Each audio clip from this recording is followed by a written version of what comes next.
Student, तो आज हमारा वेक्टर में नेक्स्ट टॉपिक है जिसका नाम है सब्ट्रैक्शन ऑफ वेक्टर। इसको समझने के लिए आपको पहले एक चीज़ ये ध्यान रखनी है कि vectors can be added only not subtracted. इसका मीनिंग क्या है कि वेक्टर को सिंपल हम ऐड कर सकते हैं, सब्ट्रैक्ट नहीं कर सकते।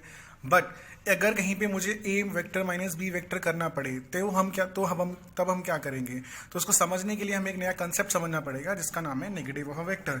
ये डेफिनेशन मैंने पीछे आपको समझा चुका हूँ कि नेगेटिव ऑफ वेक्टर क्या होता है। एक ऐसा वेक्टर जिसका मैग्नीट्यूड इक्वल हो बट डायरेक्शन क्या हो, अपोजिट हो।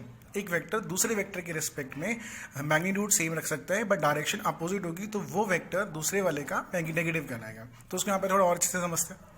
नेगेटिव ऑफ अ वेक्टर में हमारे पास क्या वेक्टर ए है। हमने माना वेक्टर ए का मैग्नीट्यूड कितना है 4 meter and it is acting along the east direction. East क्या है, यहाँ पे इसकी डायरेक्शन है। तो माइनस ए क्या हो जाएगा, मैग्नीट्यूड तो क्या रखना है, सेम रखना है बट डायरेक्शन क्या कर दी मैंने, वेस्ट कर दी है। तो ये जो है जो नीचे बना है इसको हम बी मान सकते हैं। This can be written as B vector. So B vector क्या है, ए का क्या है, नेगेटिव हो गया, जो डायरेक्शन क्या हो जाएगी जिसकी वजह से चेंज हो जाएगी। ऐसे ही अगर वेक्टर ए इधर जा रहे हैं, सो अगर मैं माइनस बी लिख रहा हूँ, ये माइनस बी का मतलब क्या है कि ये इसका नेगेटिव वेक्टर है। ऊपर वाले का क्या है, ये नीचे नेगेटिव वेक्टर है। सिमिलरली अगर वेक्टर बी ऊपर जा रहे हैं तो इसका अपोजिट हम नीचे बनाएंगे, डायरेक्शन चेंज करनी है बट मैग्नीट्यूड क्या रखना है, सेम रखना है। तो ये क्या हो जाएगा, माइनस बी वेक्टर। अब हम सब्ट्रैक्शन पढ़ते हैं वेक्टर का। सब्ट्रैक्शन टॉपिक का नाम है बट हम उसको नेगेटिव वेक्टर के थ्रू समझेंगे।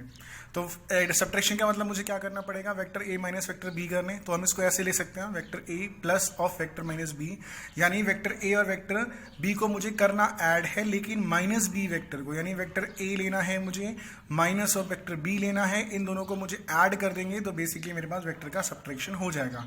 तो हम सिंपल सब्ट्रैक्शन ना करके एडिशन कमांड ही पढ़ रहे हैं लेकिन नेगेटिव वेक्टर के साथ पढ़ रहे हैं। एक एग्जाम्पल से इसको समझते हैं। यहाँ पे देख सकते हैं हम, ये वेक्टर मेरे पास है, ये जो एरो दिख रहा है ये वाला आपको, this is vector A, this is vector A. Vector B मेरा कहाँ जा रहा है, ऊपर की तरफ जा रहा है। दोनों के बीच का एंगल कितना हो गया, थीटा। अगर आपको सिंपल एडिशन बोला होता, रिजल्टेंट निकाला होता तो हम इसका पैरेललोग्राम लॉ बना के हम उसका रिजल्टेंट डायगोनल से रिप्रेजेंट कर देते। लेकिन इसका सब्ट्रैक्शन निकालना है तो हमें वेक्टर बी को, हमने अभी भी पढ़ा कि हमें बी का क्या करना पड़ेगा, नेगेटिव वेक्टर लेना पड़ेगा। तो हमने इसका क्या करेंगे, नेगेटिव लेंगे। तो हमने नीचे की डायरेक्शन में बना दिया क्योंकि डायरेक्शन अपोजिट करनी होती है। तो ये ऊपर जा रहा है तो इसका अपोजिट क्या आ जाएगा, नीचे जाएगा। मैग्नीट्यूड क्या रखें, सेम। सो अब इसका हम रिजल्टेंट कैसे निकालेंगे, कौन से लॉ से निकालेंगे, parallelogram law of vector addition.